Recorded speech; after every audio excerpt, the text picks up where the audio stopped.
Set. It's run like hell time.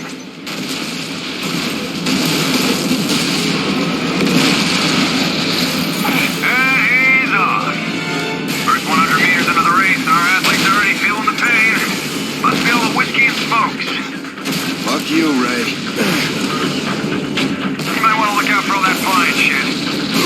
Home stretch, baby! Don't let me down! Against me? There was a 79.25% statistical probability you wouldn't make it. Hey, good job at beating the odds. Unbelievable.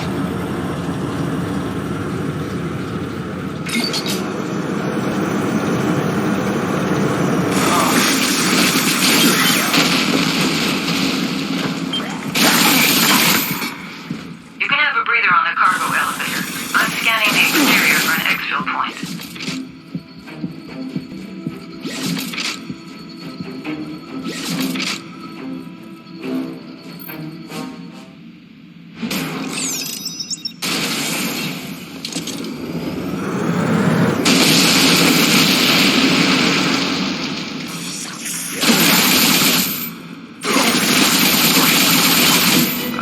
Something's coming through the fire.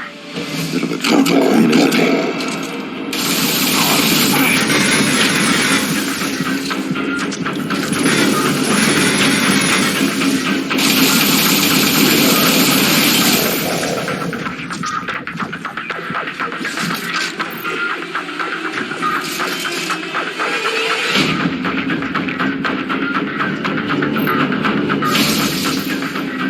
That's awesome.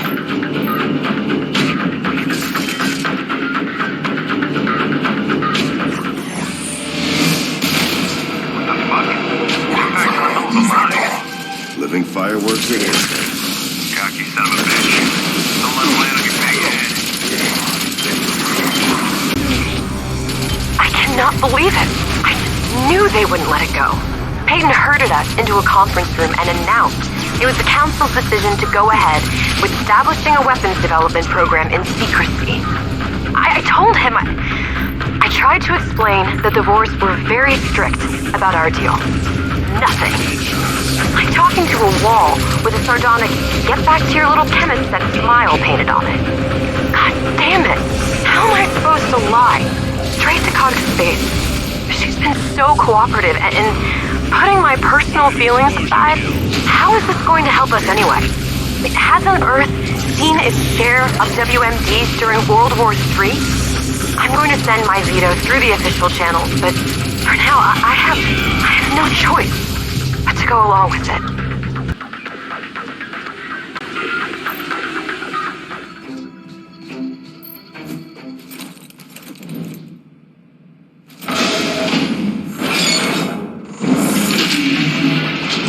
The damage to the drill will prompt the Vors to resupply. UE fleet is cutting off all routes as we speak.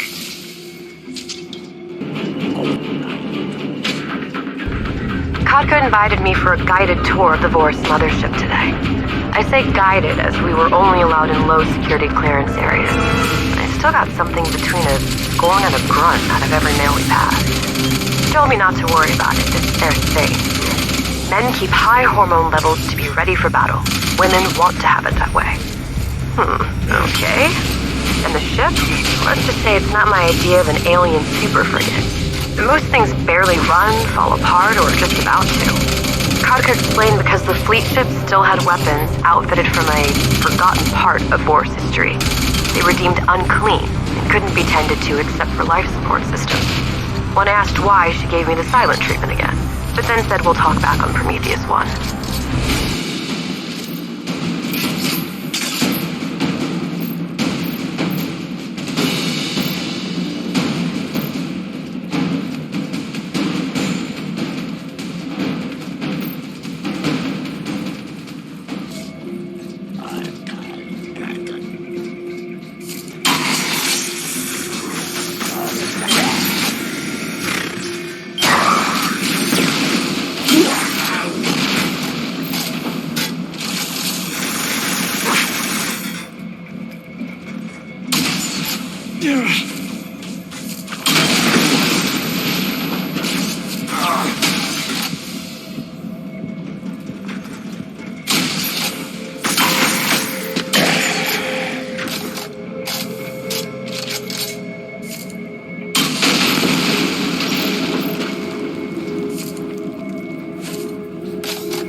the path.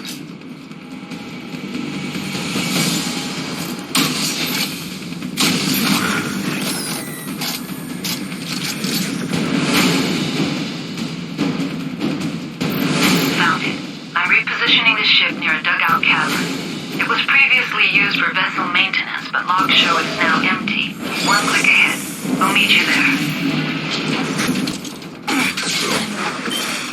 Now I know a little bit more.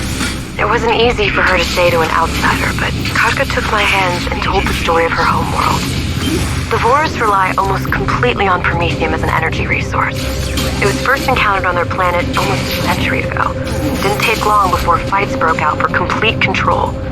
The Vorus society was always very much military in nature, and they only see two options to any conflict: total victory or complete defeat. Years later, a world emerged in utter ruin, but the Vorus learned their lesson. They centered their religion on Promethium. As they understood it, brushing against total annihilation meant the element wanted something more for them. Some story, right? Ventilation ducts are the fastest way to reach the cave system.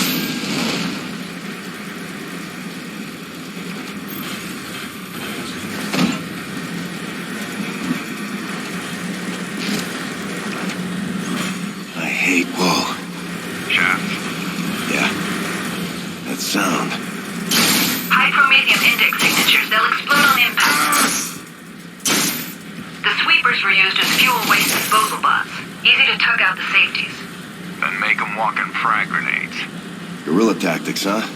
Two can play at that game. You're in the cave. Not long now.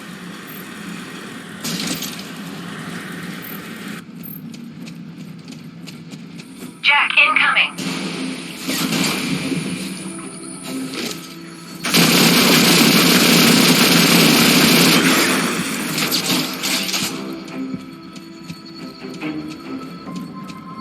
Is this cave a Promethium mine?